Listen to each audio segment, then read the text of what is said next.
Hey, we're just cooking with Cory. I stayed home sick today because I feel terrible. Uh, I don't know. My daughter came over sick, and people have been sick at work, and the flu's going around, and I don't know. But whatever, it got me. I feel like crap. But anyway, one of the best things to do when you're sick is make soup. So I've already showed you guys how to make chicken soup. So there's my classic chicken soup in there. Chicken soup, carrots, celery, onions, chicken, spices, whatever. You guys can watch the video for that one. This water boiling here is for my homemade egg noodles.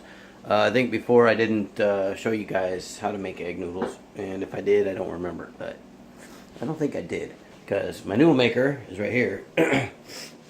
And I would have made this video about a half an hour earlier, but somebody used my noodle maker and put it away dirty with noodle crap all in it. So I had to really clean the crap out of it because it was full of crunchy stuff. So anyway, homemade egg noodles. Not really hard, it's not rocket science. It's actually pretty basic, it's pretty easy. You need 1 whole egg and 2 egg yolks. So I use my egg separator. So that you can get the yolks out. You can find uses for the egg whites if you want, but I normally just let them go down the drain if I'm not planning on making something else with eggs. So you want to beat these up a little bit. Some people put the salt in with the egg mix. Because I have a good mixer, I just put the salt in with the flour. But anyway, it's half a teaspoon of salt. And you can stick that right in with your egg mix if you want.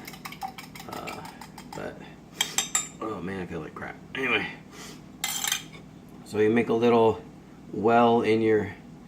Oh, you guys can't see that, can you? Let me adjust that down a little bit. That's better. Okay. So you make a little well right in here. That. Okay. You pour the egg goop into the well. This is 1 3/4 cups of flour with the salt, teaspoon of salt mixed into it. It makes a very thick, doughy mixture. And you're gonna turn this out on a board. You can either knead it for a little while and kind of shape it until it gets the way that you want it. But we'll see how it turns out, because sometimes it doesn't always turn out the way that you want it to. Sometimes it gets a little bit hard to handle. So let's see how ours is going to turn out here. See how good I followed my noodle recipe. All right, so we'll cook these babies in here. I was in my jammies until I started this video, because I'm very sick and I didn't want to get out of bed. So, but I knew I had to get up and make soup or have some kind of sustenance. And since I don't have anybody to take care of me, and Rachel lives 3 hours away, and can't bring me soup, I figured I'd make soup. Alright, so this is called a pastry cutter if you'd never seen one before. Pastry blender, pastry cutter, pastry whatever. And what it does is it gets in there and it gets makes everything smooshed together really, really well. And it mixes the dry and the wet ingredients in a way, and then it's because of the half moon shape, it can smush against the sides of the bowl, and it makes it a lot easier to blend than trying to do it with. I mean, you can use 2 knives and try to do it that way, but I wouldn't suggest that. It's not always that good. So you want to mix this until it kind of starts to stick together into pea shapes. I'm taking some ricotta. These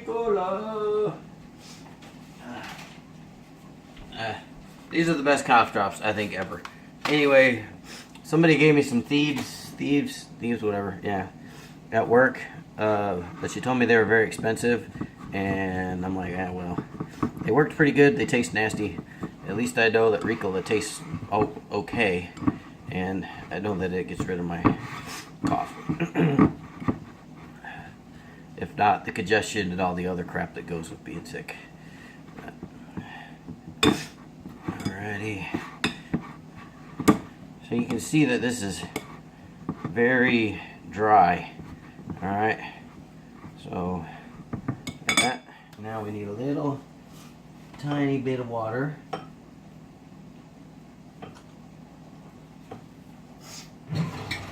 Where's my 3/4 cupper at? Here we go. 3/4 cupper. So I wanted to cut that egg in there and get it really, really nice. So we're gonna take 3/4 cup of water and we're gonna put that in there. And it should start to gum up and get a little bit better here. That's why it's good to have the pastry blender. So you're not sticking your dirty booger fingers all in the dough like when, you know. I mean, I'm the only one that's really, really going to eat this, but I don't want my own booger fingers in there either. So I'm just saying, I would prefer not to do that. Oh no! Oh, things are falling everywhere. And a tablespoon of olive oil, or a teaspoon.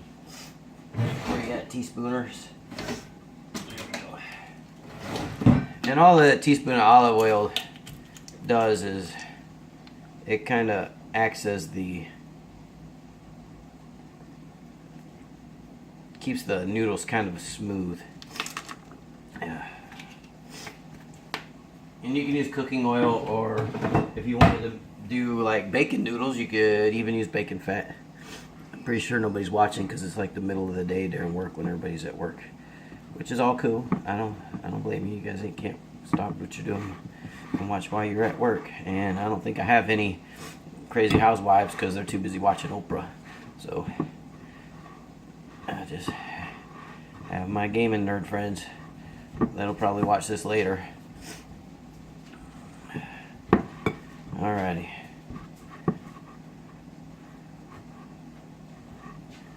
So we got our mix going on, and you can see how the pastry cutter kind of crushes up through the middle of it, and then what it does kind of gets gummed up. So you gotta, once in a while, you gotta scrape the more wet stuff back down into the bowl because you want it to pick up the dry stuff in there. Alright, I know I said I wasn't going to put my dirty booger fingers in here, but...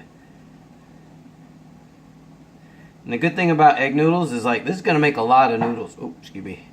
It's going to make a lot of noodles. So, you can store some of these in the freezer after you're done making them. It's better to dry them first, so you can get, like, a piece of wooden doweling. I know in the old cookbook that I use, it says to use a broom handle, but seeing as how the broom is something you clean the dirt off the floor with, I would kind of not want to use the broom handle. But I mean, I have done. I just clean the broom handle and I hang it over the back of the chairs and I dry my noodles out that way. It's a way. Alright. Now, with this recipe, you're going to keep about 1/4 cup of flour set aside. See how it's kind of down in the bottom of the bowl? Oops. In the bottom of the bowl, there's a lot of still loose flour. So you're going to want to pull this out and knead it. And you don't want to knead it like bread. You just want to knead it till it's smooth. So you don't have to go really crazy with it. You're just going to turn it out on a floured surface. And you're going to knead it a little bit. So let me get my floured surface prepared. Here. Second. Oh, man. Oh, I really do feel like crap. Okay.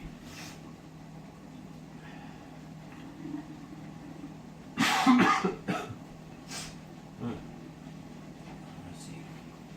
Get my... I have to wipe all the table here. Alright.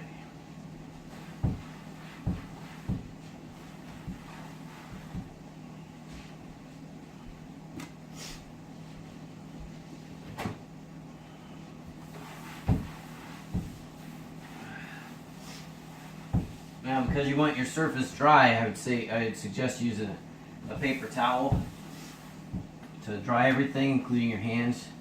I mean, you can use your regular towel too, but you don't want you don't want to be too moist on anything because moisture is going to cause everything to stick to you. And sticking is bad. We don't like sticking. No, we don't want anything to stick. Alright. Oh, somebody's on. Cool. Alright. So this is the noodle machine / noodle maker. And this is my surface that I'm going to throw some flour down on. Oh, God. Oh, I feel like crap.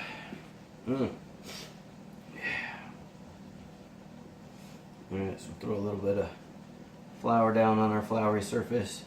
I'm gonna put a little flour on the noodle maker because it keeps it from stuff from getting gummed up and stuck on it. Alright, the good thing about the noodle maker is you can run that baby through the dishwasher if you have to.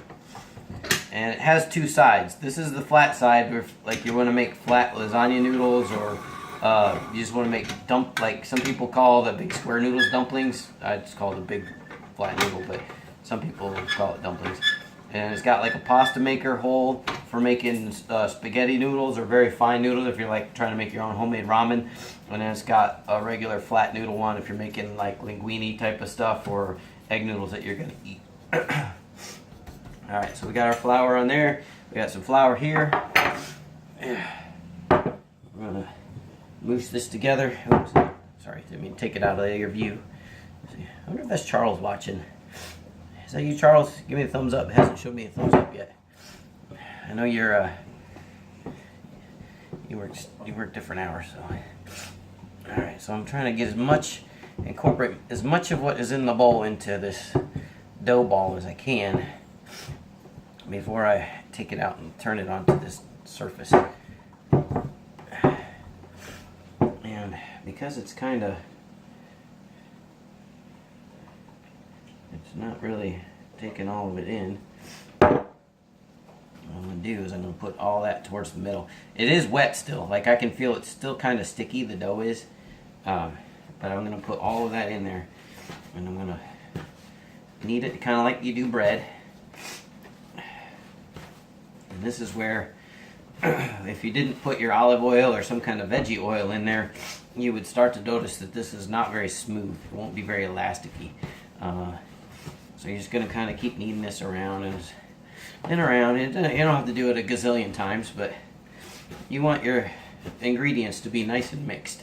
So that's all kneading is. When you're kneading the bread or you're kneading something, the reason that it's important to turn it and knead it is because this is how you're mixing a solid with another solid and getting all the liquids in there. So it's part of the science of cooking. You're just trying to get your ingredients mixed. So that's all kneading is doing. It's smoothing it out. So you can over knead stuff too. So a lot of times, like breads, some of the breads will tell you, especially if it's a hard crust or what. Some of them breads, kind of not thinking right now because my brain is sick. But there's a lot of breads out there that will tell you to not over knead the dough, because if you over knead it, you crush all the air out of it, which a lot of people don't realize air is a component of some of the stuff that you make.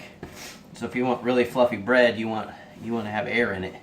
And when you make a sandwich, like, think about it. When you get like one of the crappy truck stop sandwiches, or you get like a fresh sandwich that you made at home, you have air in there. So if you just get that mashed sandwich that just is, some dude smooshed it all together and wrapped it up in cellophane and put it in there, it's not as good as one that has some air in there with some stuff between the lettuce and the tomatoes and stuff. Now you know. Alrighty, so here we got our noodle. It's see, it's kind of pliable like Play-Doh, but it's not super sticky. Because what will happen is if it's really sticky when I go to put it through the noodle maker, it's just going to gum the works up in there, right? So we don't want that. Alright, so what I'm going to do is I'm going to break it in half. Like that.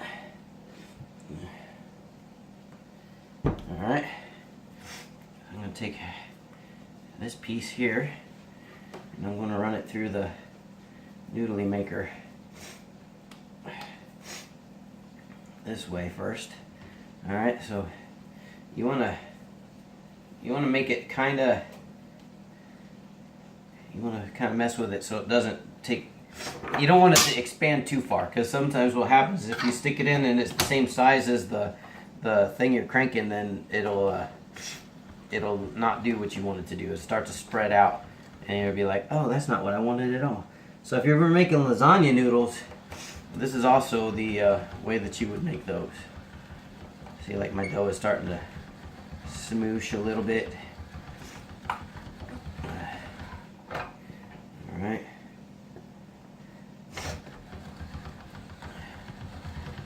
Now I used the number 6 setting. You can use whatever setting makes your little heart happy. Alright, so there, that's all done. It has all made its way through the noodly maker. So now what you have is just one big, long, flat kind of noodle, right? So what we want to do with this is, because now it's all spread out, and it's a little sticky now,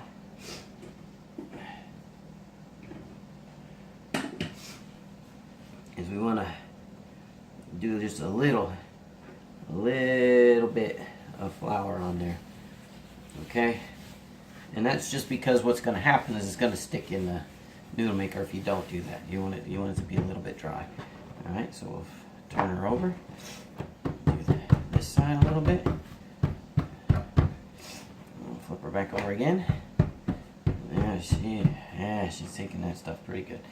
Now, unless you want big, long pasta noodles, what you do is you're going to cut this in half. And if you don't have a pasta maker, this is where, like, you could just roll this out with a rolling pin and then just cut it with a knife and make your noodles. It's all the same. It's a noodle.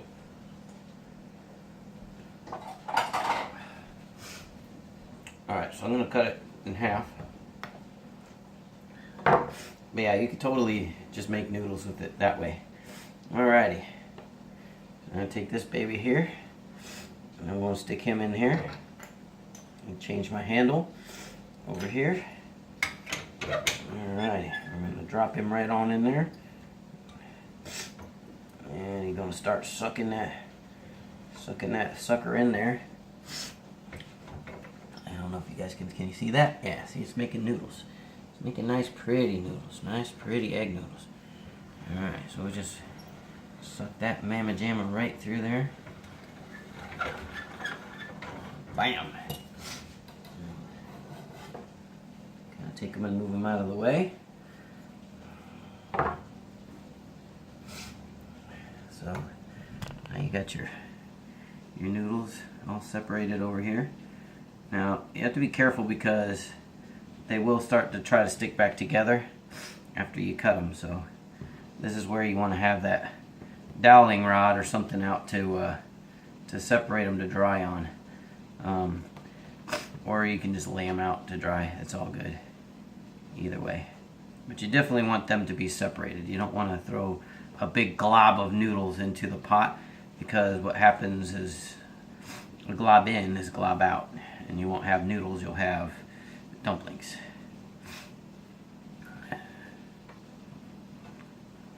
Or even worse, it'll just turn into muck paste, which you don't want that either. Alrighty, so I'm just kind of sorting these out and leaving them to dry. They don't, like I said, they don't have to be in any particular way or order. They're noodles. You're just gonna freaking put them in the boiling water anyway.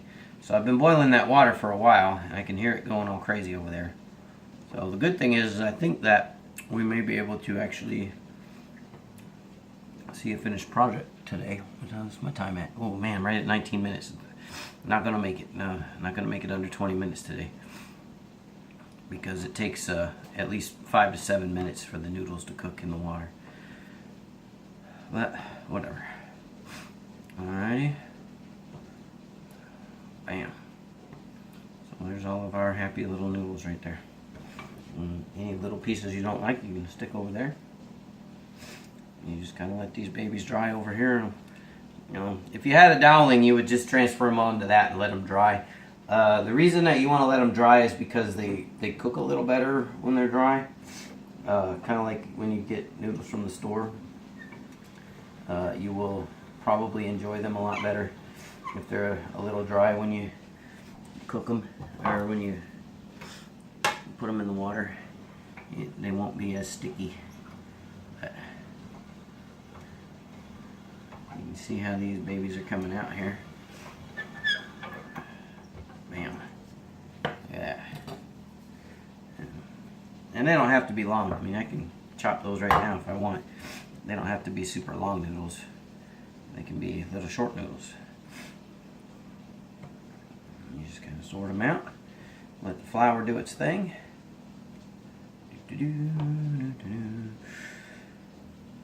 Oh, excuse me. Well, it's a good thing I'm the only one going to be eating this, because I'm sure anybody watching this video came over to my house and I offered them soup, they'd be like, no. Not after you mentioned that you had booger fingers. And then you touched the dough, which I really did wash my hands. I'm not necessarily a germaphobe, but I do wash my hands like a bazillion times, so almost like Rain Man, kind of OCD on the washing of the hands. So my hands are clean. I would not do that. I wouldn't even do that to myself. All right.